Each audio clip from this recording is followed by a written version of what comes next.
जय श्री हरि। आपके अपने चैनल श्री हरि भक्ति प्रचार पे आपका स्वागत है। इस चैनल पे आपको श्रीमद् भागवत महापुराण के प्रत्येक अध्याय, प्रत्येक श्लोक उत्तम भावार्थ सहित रोचक प्रश्नों के साथ में प्रस्तुत किया जा रहा है। श्रीमद् भागवत महापुराण का जो श्रवण करता है वह सभी प्रकार से कुशल हो जाता है, दक्ष हो जाता है। उसे ज्ञान, विज्ञान, धर्म, भक्ति, कर्म सभी क्षेत्रों में महारत सिद्धता प्राप्त हो जाती है। इसलिए ज्यादा समय न भी मिल पाए तो कम से कम एक दो श्लोक भी सुनने से बहुत लाभ हो सकता है।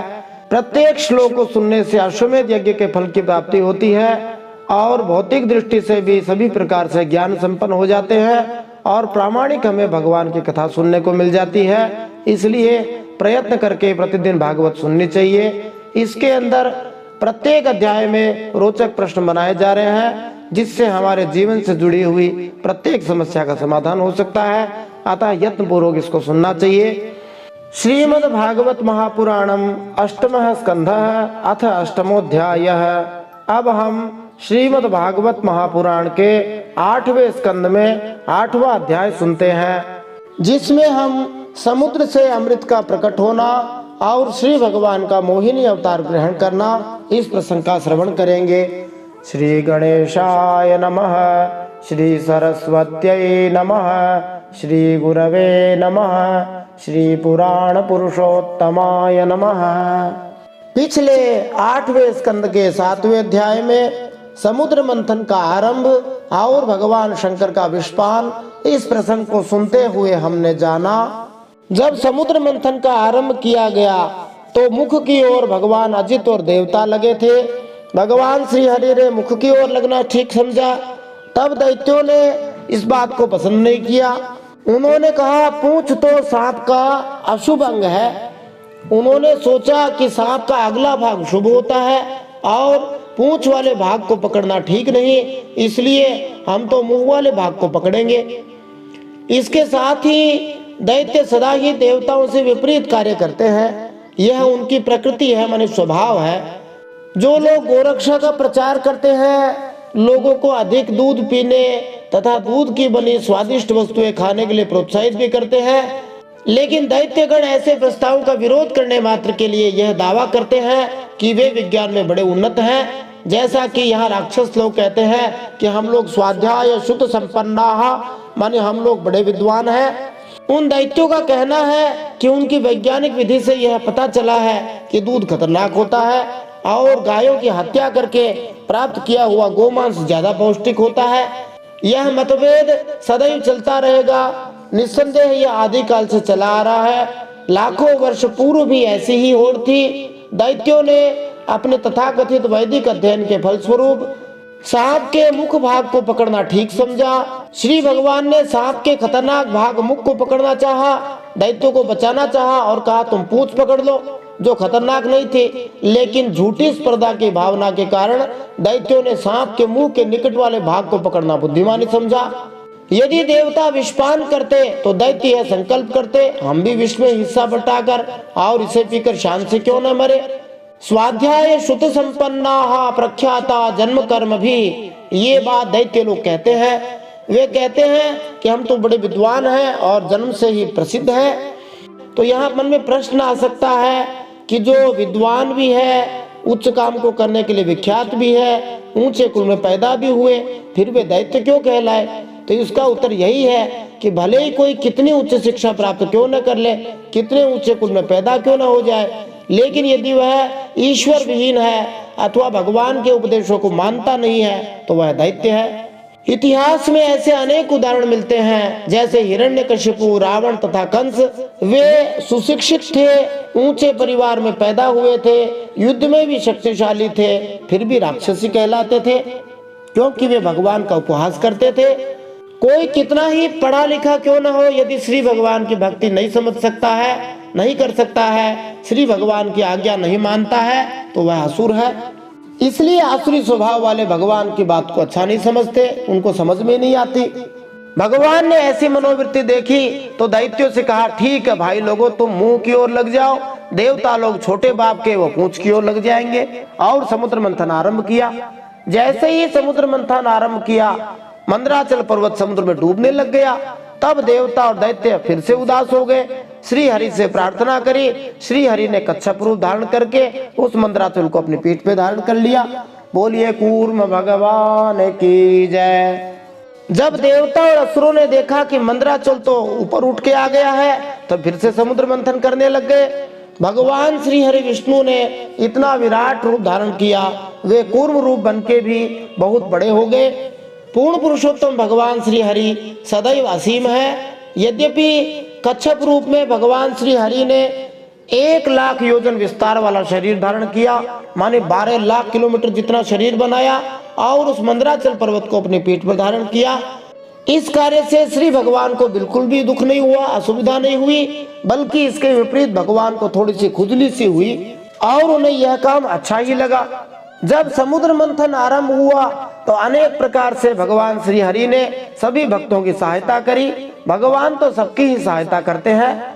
भगवान श्री हरि ने उस पर्वत के ऊपर उसको दबा रखने वाले के रूप में प्रवेश किया, नीचे उसके आधार कछुए के रूप में प्रवेश किया, देवता और असुरों के शरीर में उनकी शक्ति के रूप में प्रवेश किया, पर्वत में उसकी मजबूती दृढ़ता के रूप में प्रवेश किया और नेति बने हुए वासुकी नाग में निद्रा के रूप में प्रवेश किया। तो ये सब काम यदि भगवान नहीं करते तो क्या होता? ऊपर की ओर न बैठते तो पर्वत ऊपर उछलता, नीचे की ओर न जाते तो पर्वत नीचे डूबता। देवता और असुरों में इतनी शक्ति नहीं थी कि वे मंथन कर सके।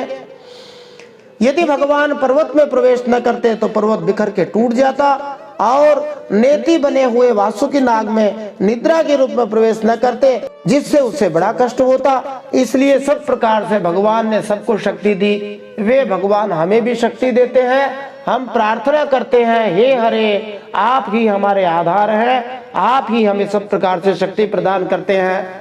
एक भक्त और अभक्त की दृष्टि में यही अंतर होता है। भक्त सदैव भगवान की कृपा का अनुभव करता है, अभक्त दुष्ट असुर होते हैं, वे समझते हैं सब कुछ प्रकृति से हो रहा है। जब समुद्र मंथन आरंभ हुआ तब वासुकी नाग के मुख से भयंकर विष निकला। उस विष के कारण असुर निस्तेज हो गए और देवता भी निस्तेज हो गए। असुर इतने निस्तेज हो गए कि मानो दावानल भयानक अग्नि से झुलसा हुआ साखू का पेड़ हो, अथवा हम कह सकते हैं भुना हुआ चना हो, मारवाड़ी भाषा में कहे तो जला हुआ भूंगड़ा हो, उतने काले हो गए। देवता भी यद्यपि उस विष के कारण काले हो गए, लेकिन श्री हरि ने उन पर कृपा करके उनको फिर से गोरा बना दिया। कहा जाता है कि दैत्य लोग भी पहले गोरे ही थे, लेकिन समुद्र मंथन के बाद जब भयानक विष निकला तब वे काले हो गए। यहाँ पर कोई कह सकता है कि भगवान ने देवताओं से पक्षपात क्यों किया? तो इसलिए किया क्योंकि देवता श्री हरि के भक्त थे। भगवान का ये वचन है, जो मेरा भजन करता है मैं उसकी रक्षा करता हूँ। फिर देवता और असुरों ने समुद्र मंथन आरंभ किया। तब जब अमृत न निकला तो फिर से हताश हो गए। तब श्री हरि ने ही समुद्र मंथन करना आरंभ कर दिया। जब श्री हरि ने समुद्र मंथन करना आरंभ किया तब उन्होंने एक विशाल पर्वत की तरह आकृति धारण कर ली, जिसको केवल भक्त लोग ही समझ पा रहे थे। समुद्र मंथन करना आरंभ किया तो सबसे पहले हालाहल नामक भयानक विष निकला। जैसे ही हालाहल नामक विष निकला, सभी देवता मिलकर के भगवान महादेव जी की शरण में गए, उनसे स्तुति करने लगे। कोई यहाँ प्रश्न कर सकता है कि जब श्री हरि स्वयं विराजमान थे तो सारे देवता और प्रजा लोग महादेव जी की शरण में क्यों गए? श्री हरि ने स्वयं हस्तक्षेप क्यों नहीं किया? तो इसका उत्तर यह है कि श्री विष्णु भगवान उस स्थिति को संभालने में पूरी तरह सक्षम थे, लेकिन महादेव जी को श्रेय प्रदान करने के लिए ही उन्होंने कोई कार्रवाई नहीं की। समुद्र मंथन करके अमृत प्राप्ति में महादेव जी का सीधा सीधा कोई भूमिका रोल नहीं था। इसलिए श्री हरि ने महादेव जी को उस कार्य के लिए उपयुक्त समझा, जिससे महादेव जी को यश की प्राप्ति हो जाए। फिर यहाँ कोई यह प्रश्न भी कर सकता है कि जब शिव जी तो संहार करते हैं और श्री हरि रक्षा करते हैं, तब फिर देवता लोग श्री हरि से बचाने के लिए क्यों नहीं गए, जबकि श्री हरि तो वहीं पर थे? तो इसका उत्तर यह है कि यद्यपि ब्रह्मा जी सृजन करते हैं, शिव जी संहार करते हैं, लेकिन ब्रह्मा जी तथा शिव जी श्री विष्णु भगवान के ही अवतार हैं, उनसे अलग नहीं है। सर्वव्यापी श्री विष्णु के समान ही उन्हें भी विशेष शक्ति प्राप्त रहती है। इसीलिए चाहे देवता श्री हरि से प्रार्थना करे अथवा महादेव जी से, इसमें कोई अंतर नहीं पड़ता। तो यद्यपि श्री हरि स्वयं विषपान कर सकते थे, देवता उनसे प्रार्थना भी कर सकते थे, लेकिन केवल महादेव जी को यश प्रदान करने के लिए श्री हरि द्वारा यह लीला की गई। देवताओं ने स्तुति करते हुए कहा, हे महादेव जी, आपके 5 मुख हैं। उनके नाम है तत्पुरुष, अघोर, सद्योजात, वामदेव और ईशान। भगवान शंकर के इन्हीं 5 नामों से भगवान शंकर की 38 कलात्मक मंत्रों का अथवा 38 कलात्मक नामों का उनका स्वरूप निकला है। भगवान महादेव जी का जो तत्पुरुष नाम है उससे मंत्र निकला, ओम तत्पुरुषाय विद्महे महादेवाय धीमहि तन्नो रुद्रः प्रचोदयात्। इस मंत्र से तत्पुरुषाय विद्महे, इसमें शांति माने शांति का अर्थ निकलता है। महादेवाय धीमहि, यह विद्या की प्राप्ति के लिए। तन्नो रुद्र है, यह प्रतिष्ठा के लिए। प्रचोदयात, धृति के लिए, धैर्य के लिए है। फिर दूसरा भगवान का एक नाम अघोर है, जिससे मंत्र निकला है, अघोरेभ्योऽथ घोरेभ्यो घोर घोरतरेभ्यः सर्वेभ्यः सर्व सर्वेभ्यो नमस्ते अस्तु रुद्र रूपेभ्यः। अघोरेभ्यः से तमोगुण, घोरेभ्यः से मोह, और फिर घोर से रक्षा, और फिर अघोर से निद्रा।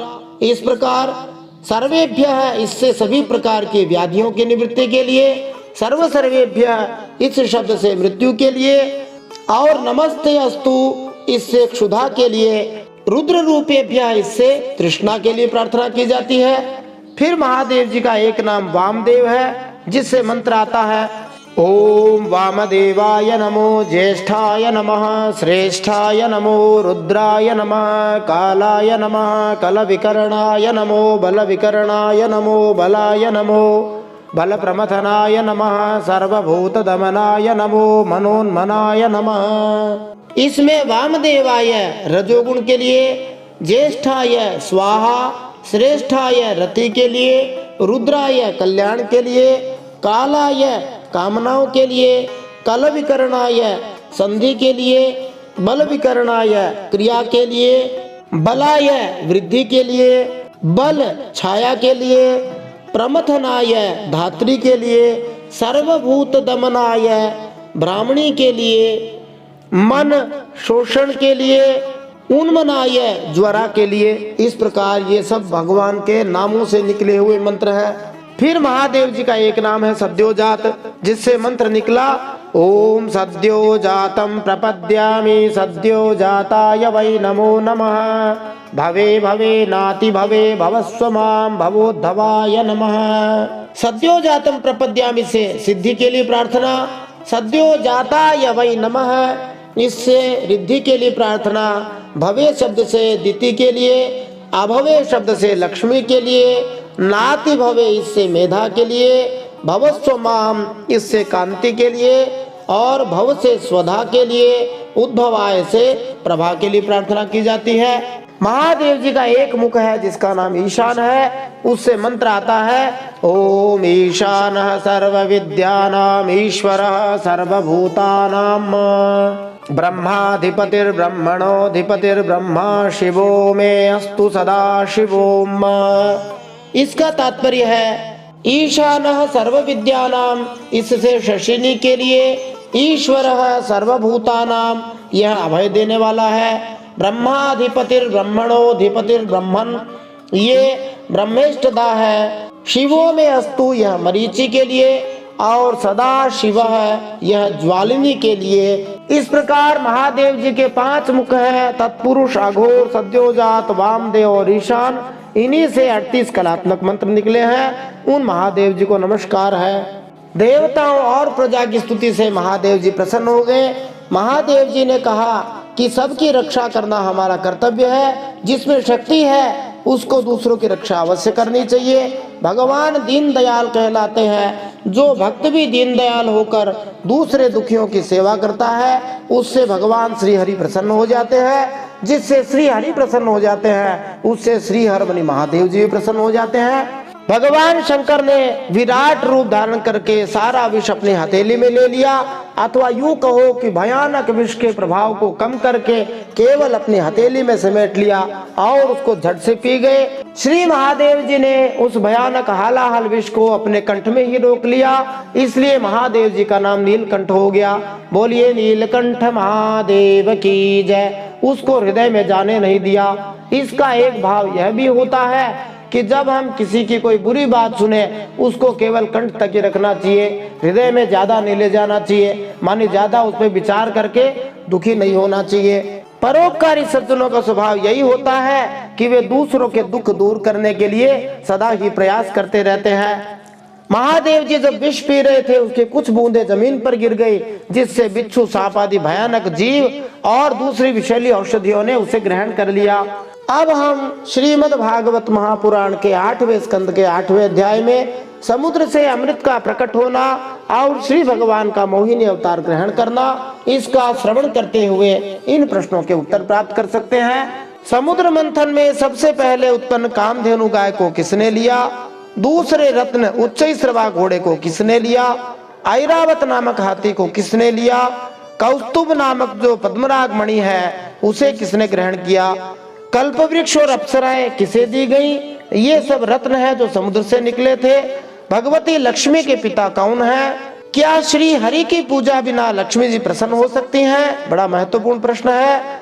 लक्ष्मी देवी ने सबको छोड़कर भगवान श्री हरि विष्णु को ही क्यों चुना? ये भी एक और महत्वपूर्ण प्रश्न है। लक्ष्मी जी की कृपा दृष्टि चाहिए तो यह सरल सा उपाय कीजिए, ये भी महत्वपूर्ण प्रश्न है। लक्ष्मी जी सबको चाहिए, यदि ऐसा किया तो लक्ष्मी जी हमारी उपेक्षा भी कर देंगी और फिर बुरा परिणाम होगा, यह भी महत्वपूर्ण प्रश्न है, ध्यान देने लायक है। वारुणी देवी मन मदिरा को किसने लिया? धन्वंतरी भगवान कौन है? धनतेरस कब से मनाया जाता है? श्री भगवान ने सुंदरी स्त्री रूप मोहिनी अवतार क्यों लिया? आइए इन सब प्रश्नों के उत्तर आज के इस 8वें स्कंद के 8वें अध्याय में प्राप्त करते हैं। जय श्री हरि। नारायणं नमस्कृत्य नरं चैव नरोत्तमं देवीं सरस्वतीं व्यासं ततो जयमुदीरयेत्। भगवान श्री नर नारायण को प्रणाम करते हुए श्री गणेश जी महाराज, माता सरस्वती, वेदव्यास भगवान को प्रणाम करते हुए हृदयाराध्य श्री हरि चरणों में प्रणाम करते हुए भगवत स्वरूप श्रीमद् भागवत को प्रणाम करते हुए श्री सुखदेव जी और परीक्षित महाराज को प्रणाम करते हुए अनंत कोटि सब संत महात्माओं वैष्णवों को प्रणाम करते हुए अब हम श्रीमद् भागवत महापुराण के 8वें स्कंद में 8वां अध्याय सुनते हैं। इसमें हम समुद्र से अमृत का प्रकट होना और भगवान का मोहिनी अवतार ग्रहण करना, इसका श्रवण करते हैं। श्रीमद् भागवत महापुराणम 8वां स्कंधः अथाष्टमोऽध्यायः। श्री शुक उवाच पीते गरे वृषांकेण प्रीतास्ते मरदानवाः ममन्थुस्तरसा सिन्धुं हविर्धानि ततोऽभवत्। तावग्निहोत्री ऋषयो जगृहुर्ब्रह्मवादिनः यज्ञस्य देवयानस्य मेध्याय हविषे नृप। श्री सुखदेव जी परीक्षित महाराज से कहते हैं, इस तरह जब भगवान शंकर ने विष पी लिया तब देवता और असुरों को बड़ी प्रसन्नता हुई। वे फिर नए उत्साह से समुद्र मंथने लगे। तब समुद्र से कामधेनु प्रकट हुई। सुरभि गाय को हविर्धानी कहा गया है क्योंकि वह मक्खन प्रदान करती है। मक्खन को पिघलाने से घी बनता है जो बड़े बड़े अनुष्ठानिक यज्ञों को संपन्न करने के लिए अनिवार्य होता है। यज्ञ अनिवार्य है, यज्ञ करने के लिए घी नितांत आवश्यक है और घी के लिए दूध आवश्यक है। दूध तभी उत्पन्न होता है जब पर्याप्त गायें हों। इसलिए श्रीमद् भगवद गीता 18वें अध्याय के 44वें श्लोक में गाय की रक्षा की संस्तुति की गई है। कृषि गो रक्ष वाणिज्यम वैश्य कर्म स्वभावजम। वह कामधेनु गाय अग्निहोत्र की सामग्री उत्पन्न करने वाली थी, इसलिए ब्रह्मलोक तक पहुंचाने वाले यज्ञ के लिए उपयोगी पवित्र घी दूध आदि प्राप्त करने के लिए ब्रह्मवादी ऋषियों ने उसे ग्रहण कर लिया। सुरभि गायें सामान्यतः वैकुंठ लोकों में पाई जाती है, जैसा कि ब्रह्म संहिता में वर्णन आया है। भगवान श्री कृष्ण अपने लोक माने गोलोक वृंदावन में सुरभि गायें पालने में व्यस्त रहते हैं। वहां लिखा है सुरभि रभिपालयन्तम।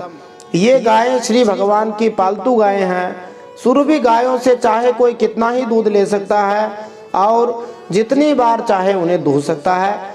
दूसरे शब्दों में सुरभि गाय असीम मात्रा में दूध दे सकती है। यज्ञ संपन्न करने के लिए दूध आवश्यक है। मुनिगण जानते हैं कि मानव समाज के जीवन को पूर्ण बनाने के लिए दूध का प्रयोग किस तरह किया जाए।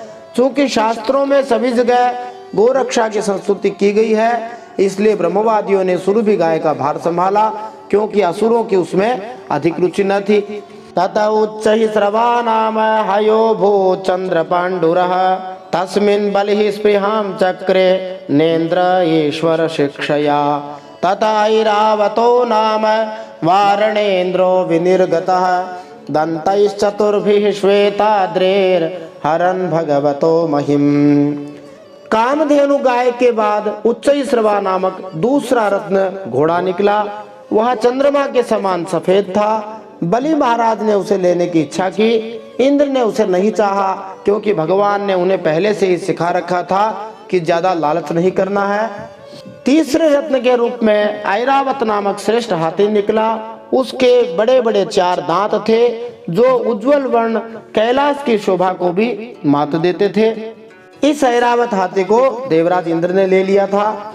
कौस्तुभाख्यम अभूद रत्नम पद्मरागो महोदधेः तस्मिन् हरिः स्पृहां चक्रे वक्षोऽलङ्करणे मणौ ततो भवत्पारिजातः सुरलोक विभूषणं पूरयत्यर्थिनो योऽर्थैः शश्वत् भुवि यथा भवान। फिर कौस्तुभ नामक पद्मराग मणि समुद्र से निकली। उस मणि को अपने हृदय पे धारण करने के लिए अजित भगवान ने लेना चाहा। यद्यपि वह कौस्तुभ मणि नित्य रूप से भगवान श्री हरि के पास में है, परंतु लीला के लिए भगवान कभी कभी ग्रहण कर लेते हैं। हे परीक्षित, फिर 5वें रत्न के रूप में स्वर्गलोक की शोभा बढ़ाने वाला कल्प वृक्ष निकला। वह याचकों की इच्छाएं उनकी इच्छित वस्तु देकर वैसे ही पूरी करता है, जैसे पृथ्वी पर तुम सबकी इच्छाएं पूरी करते हो। यह कल्प वृक्ष देवताओं के उद्यान में रहता है, सभी प्रकार की कामनाओं की पूर्ति करने वाला है। फिर कौन सा रत्न निकला? ततश्चाप्सरसो जाता निष्ककण्ठ्यः सुवाससः रमण्यः स्वर्गिणां वल्गो गतिलीलावलोकनैः ततश्चाविरभूत् साक्षात् श्रीरमा भगवत्परा रञ्जयन्ती दिशः कान्त्या विद्योत्सौदामनी यथा। फिर अप्सराएं प्रकट हुई। वे सुंदर वस्त्रों से सजी हुई, गले में सोने के हार पहने हुए थी। अपनी मनोहर चाल और विलास भरी चितवन से देवताओं को सुख पहुंचाने वाली हुई, मानी देवताओं ने उन्हें स्वीकार कर लिया। इसके बाद शोभा की मूर्ति स्वयं भगवती लक्ष्मी देवी प्रकट हुई। वे भगवान के नित्य शक्ति हैं। उनकी बिजली के समान चमकीली छटा से दिशाएं जगमगा उठी। बोलिए लक्ष्मी माता की जय। श्री रमा कहा है तो श्री का अर्थ है ऐश्वर्य। भगवान सभी ऐश्वर्यों के स्वामी हैं।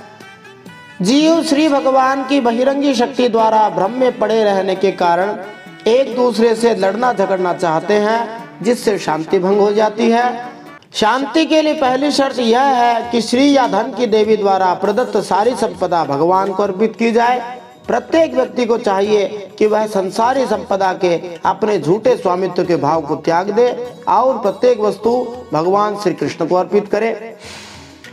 तस्यां चक्रुः स्पृहां सर्वे ससुरासुर मानवाः रूप औदार्य वयो वर्ण महिमा क्षिप्त चेतसः तस्यासनमानिन्ये महेन्द्रो महदद्भुतं मूर्तिमत्यः सरिच्छ्रेष्ठा हेमकुंभैर्जलं शुचिः। लक्ष्मी माता के सौंदर्य, उदारता, युवावस्था, रूप, रंग और महिमा से सबका चित्त खिंच गया। देवता, असुर, मनुष्य सभी ने चाहा कि ये हमें मिल जाए। इस संसार में ऐसा कौन होगा जिसे धन, सौंदर्य तथा इन ऐश्वर्यों से मिलने वाले सामाजिक सम्मान की चाह ना हो। सामान्यतया लोग भौतिक भोग, भौतिक ऐश्वर्य तथा उच्च कुलीन परिवार के सदस्यों की संगति चाहते हैं, जैसा कि भगवत गीता में कहा, भोग ऐश्वर्य प्रसक्ता नाम। लेकिन धन की देवी कभी अकेली नहीं रहती, जैसा कि पिछले श्लोक में भगवत परा शब्द से सूचित होता है कि लक्ष्मी माता श्री भगवान की संपत्ति है और उन्हीं के द्वारा भोग्या है।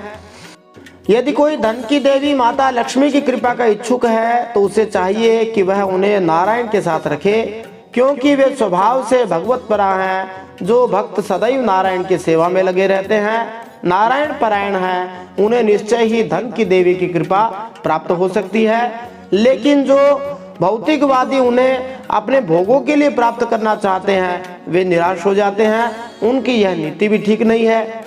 उदाहरणार्थ प्रख्यात असुर रावण भगवान राम को लक्ष्मी अर्थात सीता माता से विहीन करके विजयी बनना चाहता था, लेकिन परिणाम उल्टा ही निकला।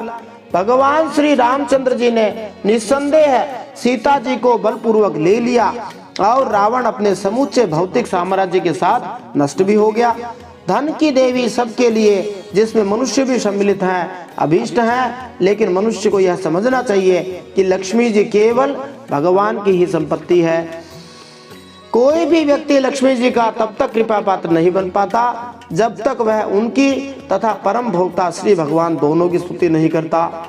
लक्ष्मी जी का स्वागत किस किस ने किया? स्वयं देवराज इंद्र अपने हाथों में उनके बैठने के लिए बड़ा विचित्र आसन लेकर आए। श्रेष्ठ नदियों ने मूर्तिमान होकर उनके अभिषेक के लिए सोने के घड़ों में भर भर कर पवित्र जल ला दिया।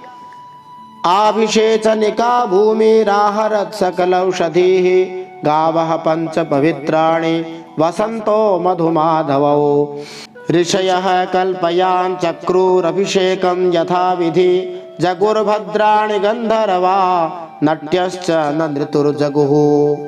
पृथ्वी ने अभिषेक के योग्य सब औषधियां दी। उन्होंने साकार होकर अर्चा विग्रह की स्थापना के लिए सारी औषधियां जड़ी बूटियां दी।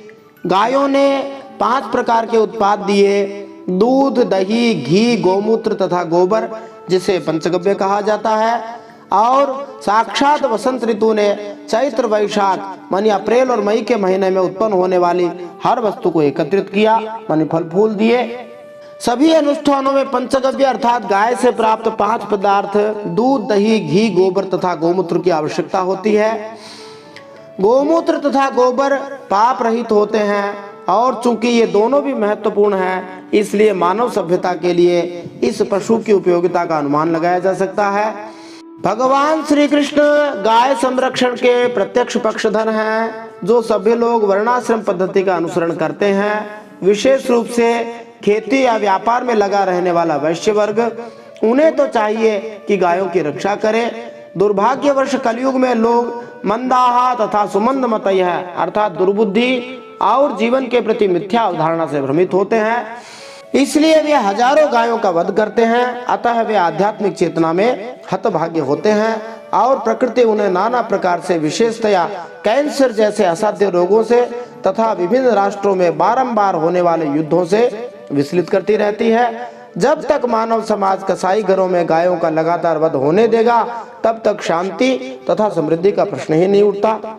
तो पृथ्वी ने अभिषेक के लिए सामग्री दी, गायों ने पंचगव्य, इन सब सामग्रियों से ऋषियों ने विधि पूर्वक लक्ष्मी माता का अभिषेक किया। गंधर्वों ने मंगलमय संगीत की तान छेड़ दी। नर्तकियां नाच नाच कर गाने लगी। मेघा मृदंग प्रणव मूरजानक गोमुखान व्यनादयन् शंख वेणु वीणास्तुमुल निस्वनान् ततो भिषिचुर्देवीं श्रियं पद्मकरां सतीं दिगिभः पूर्णकलशैः सूक्तवाक्यैर्द्विजेरितैः। बादल सदेह होकर मृदंग, डमरू, ढोल, नगाड़े, नरसिंहे, शंख, वेणु और वीणा आदि बजाने लगे। तब भगवती लक्ष्मी देवी हाथ में कमल लेकर सिंहासन पर विराजमान हो गई। दिग्गजों ने जल से भरे कलशों से उनको स्नान कराया। उस समय ब्राह्मण गण वेद मंत्रों का पाठ कर रहे थे। वैसे भी धनी लोगों के पीछे साधारणतया लोग घूमते रहते हैं, कुछ न कुछ उनकी सेवा चाकरी करना चाहते हैं ताकि उन पर कृपा हो जाए। ऐसे ही लक्ष्मी जी के पीछे सब अपने ऊपर कृपा प्राप्ति के लिए घूम रहे हैं। इस श्लोक में लक्ष्मी जी को श्रियम कहा गया है, जिसका अर्थ यह है कि वे षडैश्वर्यों माने धन, बल, प्रभाव, सौंदर्य, ज्ञान तथा त्याग से युक्त हैं। ये सारे ऐश्वर्य लक्ष्मी जी से प्राप्त किए जाते हैं। माता लक्ष्मी को यहाँ पर देवी कहा गया है क्योंकि वे वैकुंठ लोक में भगवान तथा उनके भक्तों को सारे ऐश्वर्य प्रदान करती हैं, जिससे वे लोग वहाँ का प्राकृतिक जीवन बिताते हैं। भगवान अपनी प्रिया लक्ष्मी जी से प्रसन्न रहते हैं, जो हाथ में कमल धारण किए रहती है। इस श्लोक में माता लक्ष्मी को परम साध्वी सती कहा है, क्योंकि भगवान के अलावा अन्य किसी की ओर वह ध्यान नहीं देती। समुद्रः पीतकौशेय वाससी समुपाहरत् वरुणः स्रजं वैजयन्तीं मधुना मत्त षट्पदां भूषणानि विचित्राणि विश्वकर्मा प्रजापतिः हारं सरस्वती पद्म मजो नागाष्टकुंडले। समुद्र देवता ने पीले रेशमी वस्त्र उनको पहनने के लिए दिए। वरुण ने ऐसी वैजयंती माला समर्पित की जिसकी मधुमेह सुगंध से भंवरे मतवाले हो रहे थे।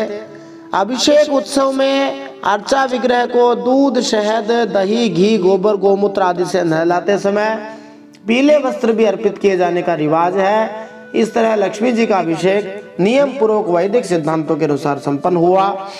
प्रजापति विश्वकर्मा ने भांति भांति के गहने, सरस्वती माता ने मोतियों का हार, ब्रह्मा जी ने कमल और नागों ने 2 कुंडल समर्पित किए। फिर वंशस्थ छंद में कहते हैं, ततः कृता स्वास्यनोत्पलस्रजं नदाद्विरेफां परिगृह्य पाणिना चचालवक्त्रां सुकपोलकुण्डलां सव्रीडहासां दधति सुशोभनाम्।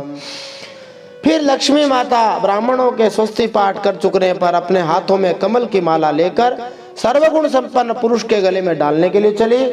माला के आसपास उसकी सुगंध से मतवाले हुए भंवरे गुंजार कर रहे थे। उस समय लक्ष्मी जी के मुख की शोभा अवर्णनीय हो रही थी। सुंदर कपोलों पर कुंडल लटक रहे थे। लक्ष्मी जी कुछ लज्जा के साथ मंद मंद मुस्कुरा रही थी।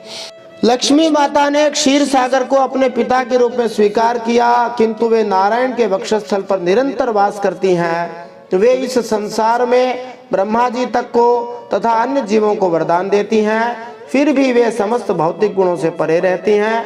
यद्यपि वे क्षीर सागर से उत्पन्न हुई प्रतीत होती थी, लेकिन वे तुरंत ही नारायण के वक्षस्थल पर अपने नित्य स्थान को लौटाई।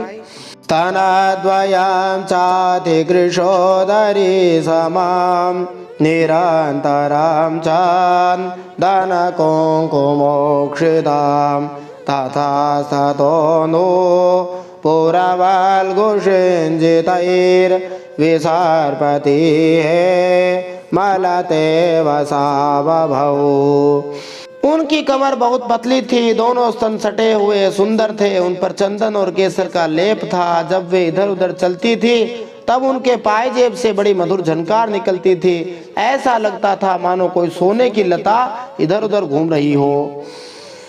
विलोकयन्ते निरवध्यमात्मनः पदं ध्रुवं च व्यभिचारि सद्गुणां गान्धर्वयक्षा सुरसिद्धचारणा त्रैविष्टभेया दिशुनान्वविन्दता। लक्ष्मी जी चाहती थी कि उन्हें कोई निर्दोष और सभी उत्तम गुणों से नित्य युक्त अविनाशी पुरुष मिले तो वे उसे अपना आश्रय बनाए, वर्ण करें, परंतु गंधर्व, यक्ष, असुर, सिद्ध, चारण, देवता आदि में कोई भी वैसा पुरुष उन्हें न मिला। इस भौतिक संसार में लक्ष्मी जी के नैसर्गिक पति नारायण की समता कोई भी नहीं कर सकता। नूनां तपो यस्य न मान्यो निर्जयो ज्ञानं क्वचित्ता च न संगवर्जितं कश्चिन्महसा श्यन कामनिर्जयः स ईश्वरः किं परतो व्यपाश्रयः। लक्ष्मी माता मन ही मन सोचने लगी, कोई तपस्वी तो है परंतु उन्होंने क्रोध पर विजय प्राप्त नहीं की, मानो वे महादेव जी को ध्यान दे रहे हैं। किन्हीं में ज्ञान तो है परंतु वे पूरी तरह अनासक्त नहीं है, मानो वे ब्रह्मा जी की ओर देख रही हैं।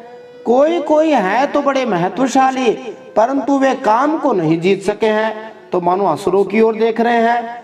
किन्हीं में ऐश्वर्य भी बहुत है, परंतु वह ऐश्वर्य ही किस काम का, जब उन्हें दूसरों का आश्रय देना पड़ता है, तो मानो वे देवताओं की ओर देख रही हैं।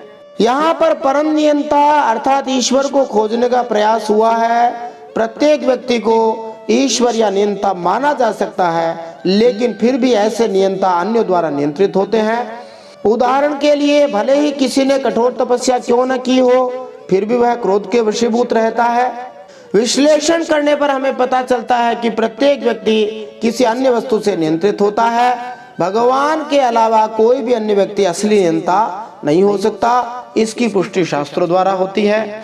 फिर लक्ष्मी जी किस किस को देखती हैं? धर्म क्वचेतात्र न भूत सौहृदम त्याग क्वचेता त्र मुक्ति कारणम वीर्यं न पुंसो त्यज वेग निष्कृतम न हि द्वितीयो गुण संग वर्जिता। किन्हीं में धर्माचरण तो है, लेकिन प्राणियों के प्रति वे प्रेम का पूरा बर्ताव नहीं करते। त्याग है, लेकिन केवल त्याग ही मुक्ति का कारण नहीं, इसलिए उनको भी वर्णन नहीं कर सकती। किन्हीं किन्हीं में वीरता तो अवश्य है, लेकिन वे भी काल के पंजे से बाहर नहीं है। अवश्य ही कुछ महात्माओं में विषयासक्ति नहीं है, लेकिन वे तो निरंतर अद्वैत समाधि में ही तल्लीन रहते हैं। इस प्रकार लक्ष्मी जी को कोई भी नहीं मिल सका। कोई भी व्यक्ति प्रकृति के भौतिक गुणों के प्रभाव से पूरी तरह मुक्त नहीं है। हम वास्तव में देखते हैं कि ऐसे कितने ही हिंदू, मुसलमान, सिख, बौद्ध तथा अन्य संप्रदाय वाले धार्मिक लोग हैं जो अपने अपने धर्मों का दृढ़ता से पालन तो करते हैं, लेकिन सभी जीवों पर संभाव नहीं रखते। निस्संदेह वे अपने आप को अत्यंत धार्मिक तो कहते हैं, लेकिन बेचारे दीन पशुओं का वध भी करते हैं। ऐसे धर्म का कोई अर्थ नहीं है। कोई अपने संप्रदाय के धार्मिक सिद्धांतों को पालने में कितना ही कुशल क्यों न हो, यदि भगवान से प्रेम करने की प्रवृत्ति नहीं पाई जाती, तो उसके द्वारा धार्मिक सिद्धांतों का पालन समय का अपव्यय मात्र है। क्वचे चिरायुर्नहि शीलमंगलम क्वचे तदाप्यस्ति न वेद्यमायुषः यत्रो भयं को त्राचसोऽप्यमङ्गलः सुमङ्गलः कश्चन कांक्षते हि माम्। जैसे धन के लिए, पैसे के लिए सभी लालायित रहते हैं, वैसे ही सभी लोग लक्ष्मी जी से विवाह करना चाहते हैं, लेकिन लक्ष्मी जी देखती हैं कि वास्तव में पात्र कौन है, उसके पास ही स्थायी लक्ष्मी के रूप में लक्ष्मी जी जाना चाहती हैं। इसलिए लक्ष्मी जी आगे बढ़ती हैं तो देखती हैं किसी किसी ऋषि ने आयु तो बहुत लंबी प्राप्त कर ली, लेकिन उनका शील मंगल भी उनके योग्य नहीं है। किन्हीं में शील मंगल भी अच्छा है, स्वभाव भी अच्छा है, लेकिन उनकी आयु का ठिकाना नहीं है। बड़ी विचित्र बात है, आयु लंबी है लेकिन स्वभाव अच्छा नहीं है, और स्वभाव अच्छा है तो आयु छोटी है।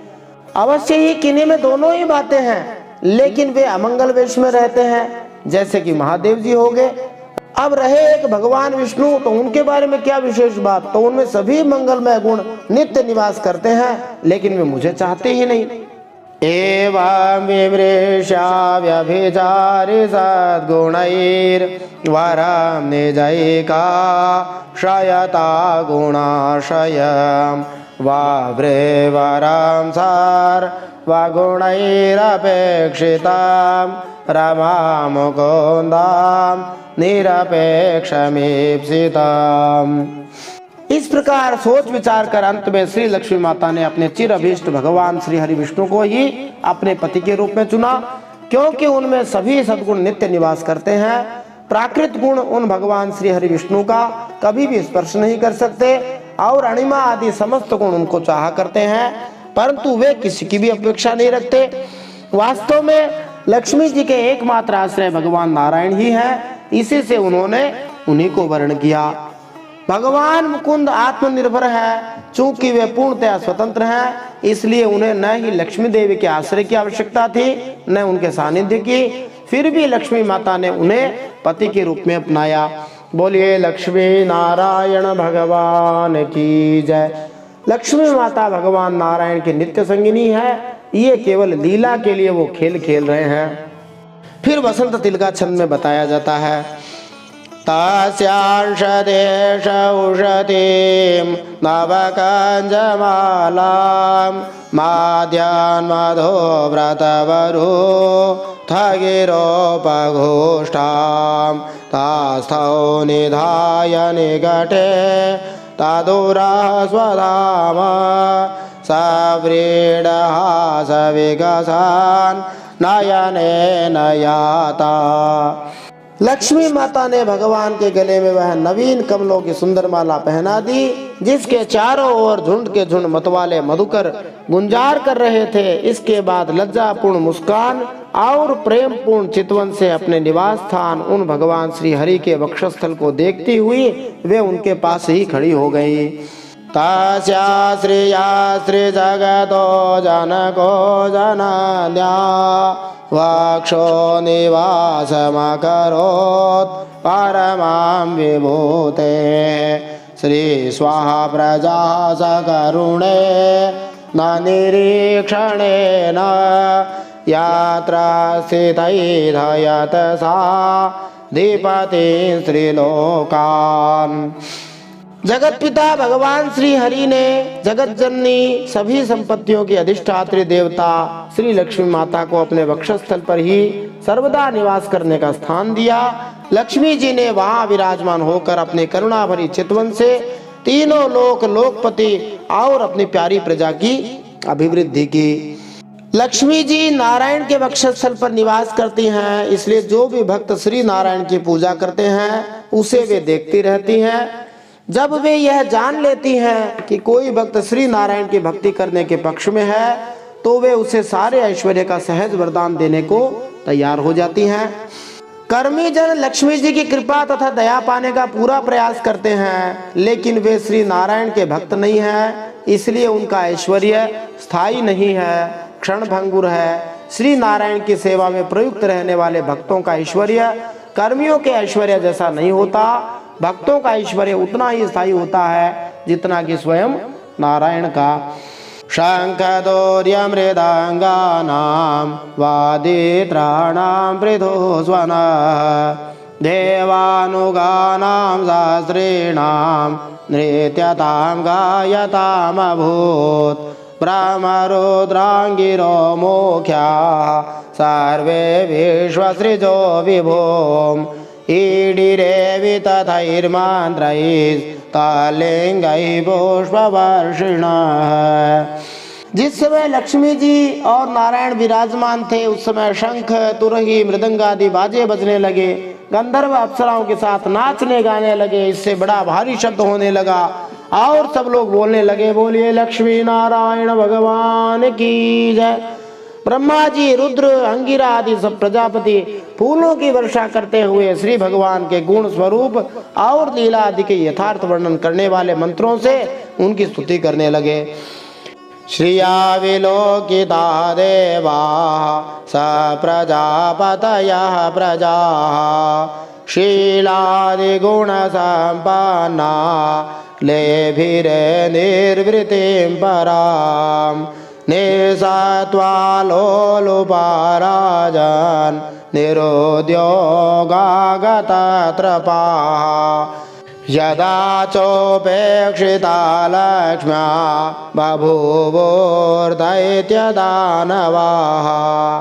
देवता, प्रजापति और प्रजा सभी लक्ष्मी जी की कृपा दृष्टि से शील आदि उत्तम गुणों से संपन्न होकर बहुत सुखी हो गए। इधर जब लक्ष्मी जी ने दैत्य और दानवों की उपेक्षा कर दी तब वे लोग निर्बल, उद्योग रहित, निर्लज्ज और लोभी हो गए। वास्तव में जब किसी व्यक्ति के पास में धन नहीं रहता तब उसकी यही गति होती है, लेकिन धन नारायण परायण को ही मिलता है, यह भी ध्यान रखना चाहिए। भगवान के भक्तों का भगवान का चरित्र जैसे ही आता है भक्त लोग मूल विषय को भूल जाते हैं और भगवान के गुणों का वर्णन करने लग जाते हैं।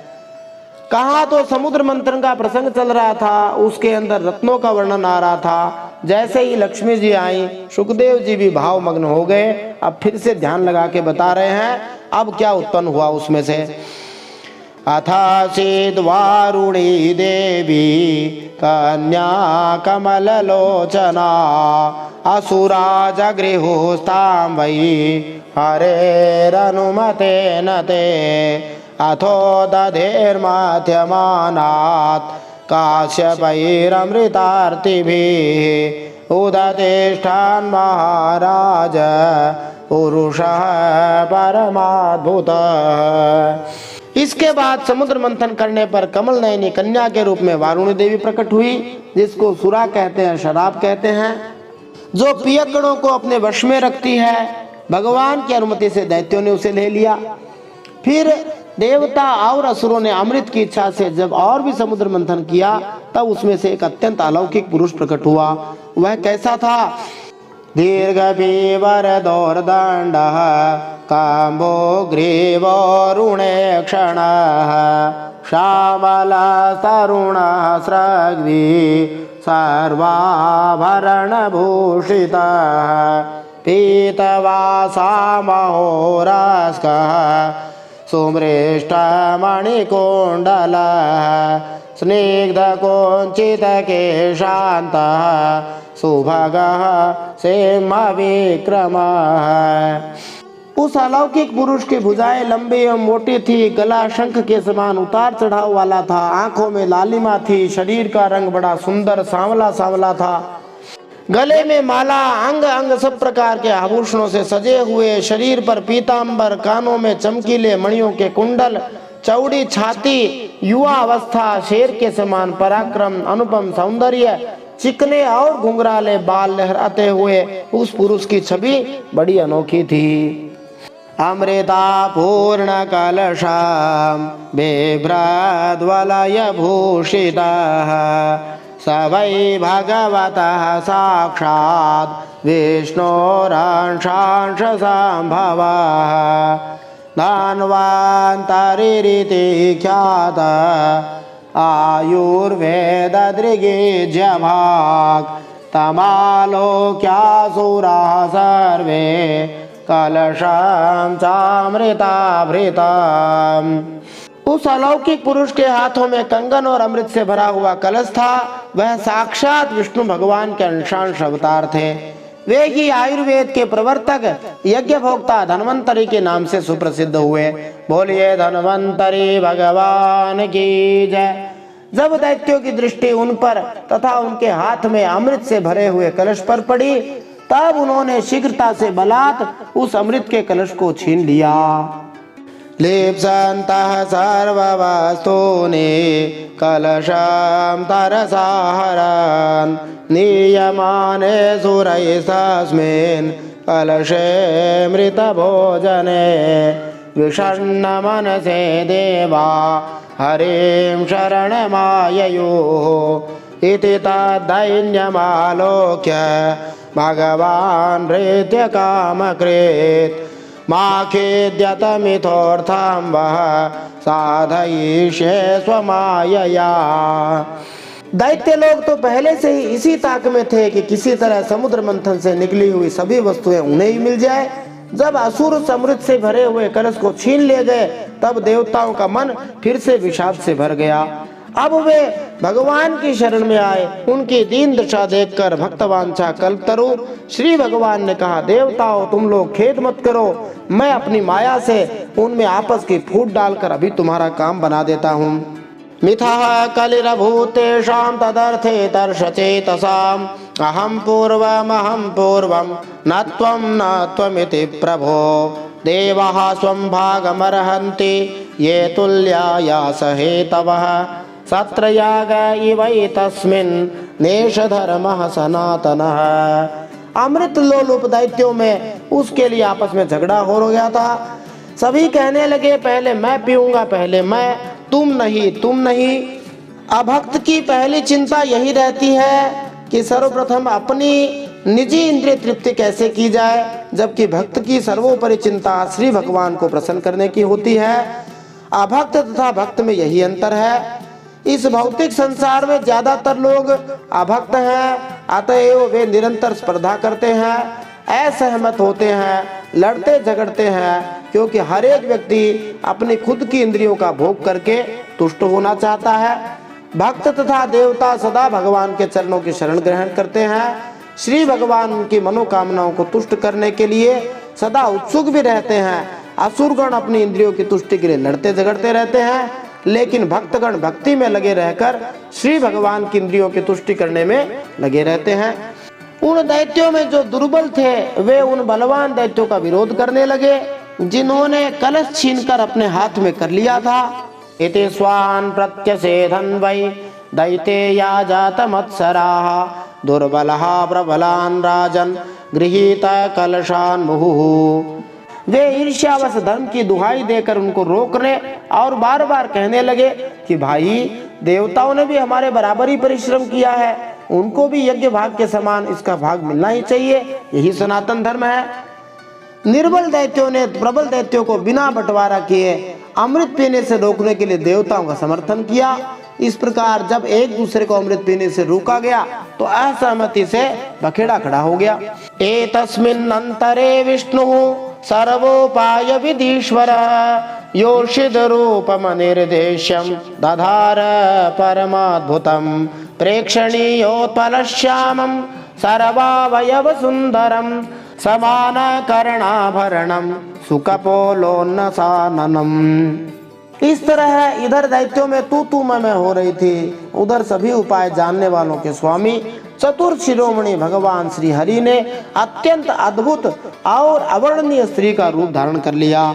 शरीर का रंग नील कमल के समान श्याम, देखने ही योग्य था। अंग प्रत्यंग बड़े ही आकर्षक, दोनों कान बराबर और कर्णफूल से सजे हुए थे। सुंदर कपोल मणि गाल, ऊंची नाक और रमणीय मुख। नव यौवन निर्वृत्त स्तन भार कृशोदरम मुखामोदानुरक्ताली झंकारोद्विग्न लोचनम बिभ्रत स्वकेश भारेण मालामुत्फुल्ल मल्लिकाम सुग्रीव कंठाभरणम सुभुजांगद भूषितम। नई जवानी के कारण स्तन उभरे हुए थे, उन्हीं के भार से कमर पतली हो गई थी। मुख से निकलती हुई सुगंध के प्रेम से गुनगुनाते हुए भंवरे उस पर टूट पड़ते थे, जिससे नेत्रों में कुछ घबराहट का सा भाव आ जाता था। अपने लंबे बालों में उन्होंने खिले हुए बेल के पुष्पों की माला गूंथ रखी थी। सुंदर गले में कंठ के आभूषण और सुंदर भुजाओं में बाजूबंद सुशोभित थे। विरजांबर संवीत नितंब द्वीप शोभया कांचा प्रविल सद्वल्गु चलत चरण नूपुरम सव्रीड स्मित विक्षिप्त भ्रूविलासावलोकनैः दैत्ययूथ पचेतस्सु काममुद्दीपयन् मुहुः। इनके चरणों के नूपुर मधुर ध्वनि से रुनझुन कर रहे थे। स्वच्छ साड़ी से ढके नितंब द्वीप पर शोभायमान करधनी अपनी अनूठी छटा छिटक रही थी। अपनी लज्जा सहित मुस्कान, नाचती हुई तिरछी भौहें, विलास भरी चितवन से मोहिनी रूपधारी भगवान दैत्य सेनापतियों के चित्त में बार बार कामोद्दीपन करने लगे। जब भगवान ने स्त्री रूप मोहिनी रूप धारण किया तब वे इतने सुंदर बन गए कि उनके आगे सारे सौंदर्य फेल हो जाएं। बोलिए मोहिनी रूप भगवान की जय, बोलिए परम सत्य श्री हरि की जय, श्रीमद् भागवत महापुराण की जय। इति श्रीमद् भागवते महापुराणे पारमहंस्यां संहितायाम् अष्टमस्कन्धे भगवन्मायोपलम्भनम नामाष्टमोऽध्यायः श्रीमन्नारायणार्पणमस्तु। इस प्रकार श्रीमद् भागवत महापुराण परमहंसों की संहिता 8वें स्कंद में भगवान की माया का उपलम्भन अर्थात मोहिनी अवतार नामक 8वां अध्याय भगवान श्री नारायण के चरणों में समर्पित हो।